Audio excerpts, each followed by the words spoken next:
The sound came first. Before the jungle reacted, before the leaves moved, before anyone even looked up, there was a deep, mechanical vibration in the air. A sound that didn't belong to the forest. It didn't belong to silence either. It was something in between. Thump, thump, thump. Slow at first, then growing sharper. Closer. Heavier. Men on the ground didn't need to be told what it was. They already knew. Huey.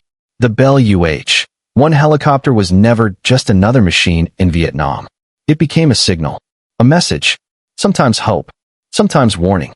Sometimes both at the same time. Because when it came, it meant something had already changed. A position had been discovered. A patrol had been located. A wounded man needed extraction. Or something had gone wrong enough that speed was now the only answer left. The jungle itself seemed to pause when it arrived. Not because it was afraid, but because it was calculating. Vietnam was not open terrain. It was not a battlefield with clear lines or visible distance. It was layers upon layers of green. Trees stacked above trees. Light barely touching the ground. In some areas, even midday looked like dusk. A man could stand 10 meters away and disappear completely behind vegetation. That kind of environment did something to warfare. It removed certainty. A soldier didn't see threats in advance. He felt them, sometimes too late. And that was where the Huey entered the equation. It did something no ground unit could do. It erased distance. What took hours on foot took minutes in the air. What was unreachable became accessible. What was trapped became movable. But there was a cost to that speed. Visibility. The moment a Huey crossed the tree line, it stopped being hidden from anything below it. And in Vietnam, the jungle was never empty. The helicopter was designed to fly fast, land quickly, and leave immediately. It was not built for comfort. It was built for exposure under control. Inside, men sat shoulder to shoulder, gear pressed against bodies. Weapons held tight not because they were needed at that moment, but because letting go felt wrong. The air inside was never still. It moved constantly with vibration, heat, and the smell of fuel. And beneath all of that, there was always sound. The rotor. It never stopped. Outside, the door gunners watched everything below. They didn't look for clear targets. They looked for movement that didn't belong. A shift in leaves. A shadow that didn't match the wind. A flicker that lasted too short to be natural. And when they saw it, there was no time for hesitation. The M60 would speak first. Short bursts. Controlled violence. Not aimed at individuals, but at space itself. Because in that environment, the enemy rarely appeared as a clean target. He appeared as possibility. And possibility had to be removed quickly. But the jungle did not always reveal itself early. Sometimes it waited. Sometimes it let the helicopter pass over what was already a prepared position. Sometimes it stayed silent until the exact moment the aircraft slowed. And slowing was unavoidable. Because every insertion or extraction required one thing. Hover.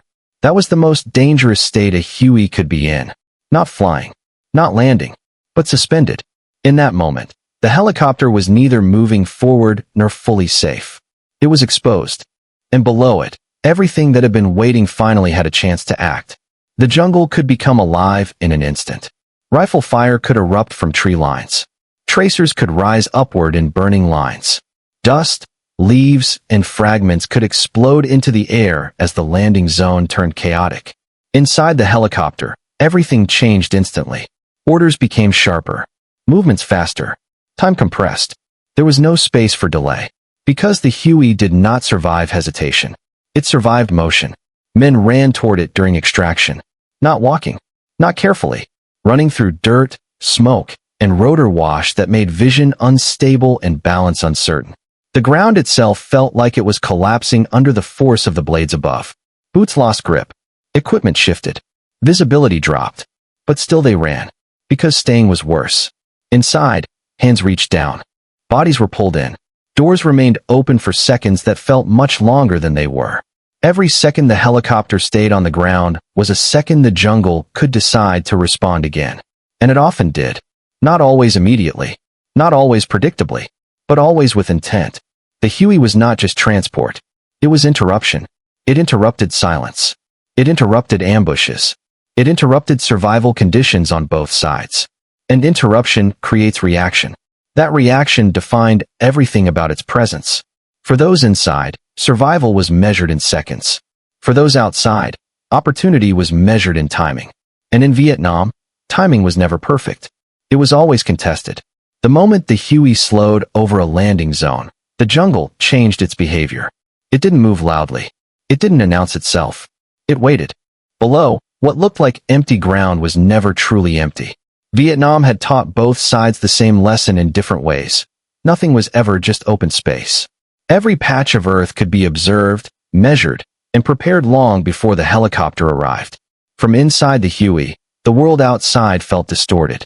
The rotor wash pushed air downwards so violently that trees bent, leaves ripped free, and dust rose in spirals that swallowed detail. What was clear from a distance became chaotic up close.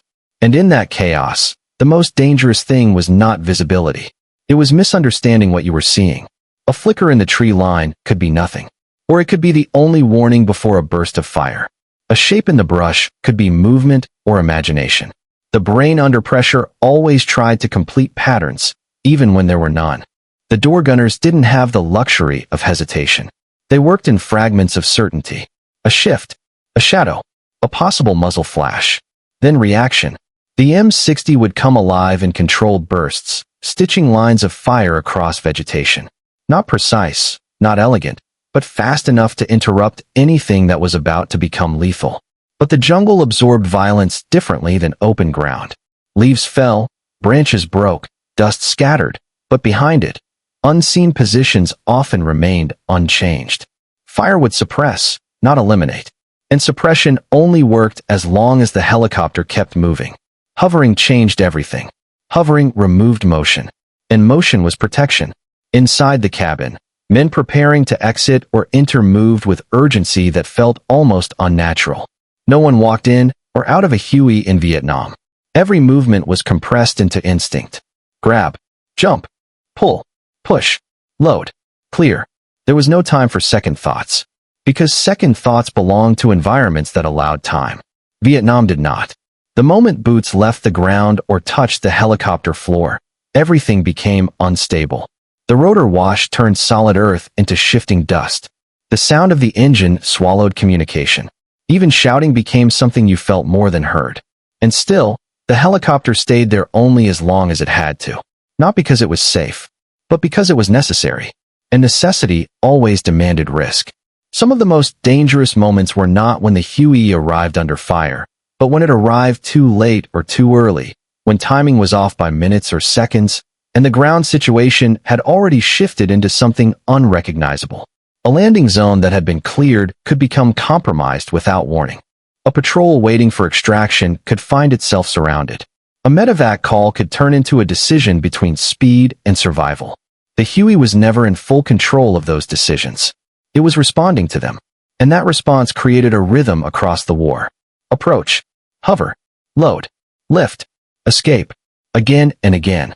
But repetition never made it safer. It only made it familiar. And familiarity in war is dangerous because it removes hesitation. Outside the aircraft, the jungle never lost its patience. Even after explosions, even after gunfire, it returned to silence quickly. That silence was not peace. It was reset, a return to waiting. Inside that waiting, every sound mattered. The change in rotor pitch, the shift in wind direction, the distant crack of something breaking under pressure. These details became language. Not spoken, but understood. There were missions where the Huey entered zones already under conflict. Smoke rising from tree leans. Tracer fire cutting through gaps.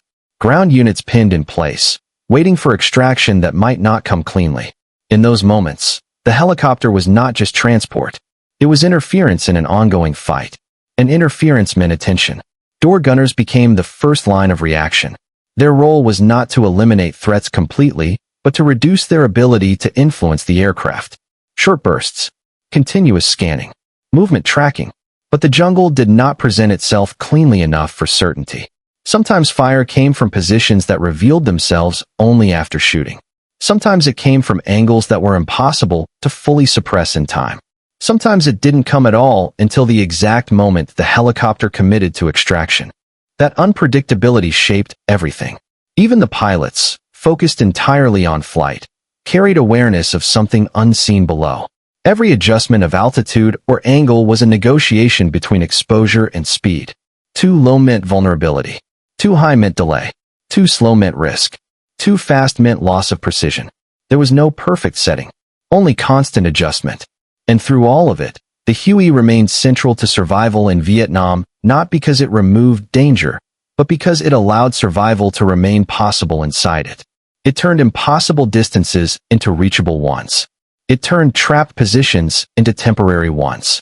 It turned waiting into movement. But it never turned danger into safety. That distinction defined every flight. Every rotation of the blades carried the same contradiction. It could save lives or expose them, sometimes within the same minute.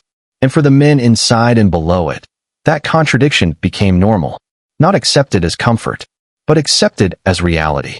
There was a point in every Huey mission where the situation stopped feeling like something controlled and started feeling like something endured. Not because the machine failed, but because the environment never stopped responding. By the time the helicopter entered its final phase of a mission, whether extraction, resupply, or medical evacuation, the tension inside had already built into something constant. There was no relaxation inside a Huey in Vietnam, only shifts in intensity. The jungle below never looked the same twice. Sometimes it appeared quiet, almost still, as if nothing had ever happened there. Other times it showed signs of violence still unfolding, smoke drifting upward, broken vegetation, disturbed earth that marked recent movement. But both versions meant the same thing: uncertainty. And uncertainty was what the Huey lived in. Inside, wounded soldiers were often loaded first during evacuation. Their presence changed the entire cabin. The rhythm of the aircraft felt different when survival was no longer abstract, but physically present. Medics worked in tight spaces, their movements constrained by vibration and motion. Blood, sweat, noise, and urgency mixed together in a space where nothing could be separated cleanly. The helicopter did not slow for treatment. It did not adjust its environment for comfort. It continued forward, because forward was the only direction it could maintain. Outside, the door gunners kept scanning. Their eyes followed the edges of the jungle where visibility broke down into shadows. Every second of flight carried the possibility of contact. Not always direct hits. Sometimes near misses. Sometimes suppressed fire. Sometimes nothing at all except the tension of expectation. But expectation itself was enough to shape behavior. The Huey never flew as if it was alone. And it never was. There were moments during extraction when everything compressed into seconds that felt disconnected from time. Men running through smoke, hands grabbing ropes or seats, boots leaving ground without certainty of what was below or behind them. The rotor wash turned the world into motion. Dust and leaves filled the air. Sound became overwhelming, drowning out communication and reducing everything to gesture and instinct. Go. Move. Now. And then, suddenly, lift. That moment, when weight disappeared from the ground, was never fully normal, even for experienced soldiers. The sensation of leaving the earth behind, while still hearing gunfire below, created a gap in perception that words struggled to capture. It was not relief. It was transition. And transition always carried risk. Because leaving a battlefield did not mean the battlefield stopped reacting. There were cases where fire followed helicopters into ascent, where pursuit was not physical but directional, aimed at preventing clean departure rather than ensuring destruction. The goal was not always to destroy the Huey. Sometimes it was simply to disrupt it, because disruption was enough. In Vietnam, disruption could change outcomes. A delayed extraction could become a failed one. A damaged landing zone could become unusable. A single broken rotation could leave units exposed longer than planned. The Huey existed in that space between success and interruption. And that space was never stable. As the helicopter climbed, the jungle below returned slowly to its original state. From above, it looked like nothing had changed. Green canopy, broken only briefly by smoke or movement, quickly reasserted itself. That return to normal was deceptive, because underneath it, events remained imprinted in memory, not landscape. The Huey carried those moments forward. Not physically, but structurally. Every mission influenced the next. Every extraction shaped future decisions. Every exposure adjusted behavior. Pilots became more precise. Door gunners became more reactive. Ground units became more aware of timing. And the machine itself became part of a learning cycle that never ended. But even with adaptation, the core reality remained unchanged. The Huey did not remove danger. It moved through it, again and again, until it became part of the war's rhythm. Approach, contact, extraction, departure, and silence after departure that never felt complete. Because silence in Vietnam was never empty. It was temporary, waiting for the next sound. The Huey's legacy was not just what it did during flight. It was what it represented in between flights. The possibility of return. The possibility of rescue. The possibility of survival in a place where survival was never guaranteed. But that possibility always came with exposure. And exposure was the cost. When the war ended, the machine did not disappear from memory. It remained embedded in accounts, in training, in doctrine, in stories passed between those who had flown and those who had been lifted. Because the Huey was never just a helicopter. It was a threshold between ground and air, between entrapment and movement, between waiting and action. And for everyone who heard it in the jungle, that sound never lost its meaning. Thump, thump, thump. Not just a machine approaching, but a reminder that in Vietnam, safety was never permanent. Only temporary escape.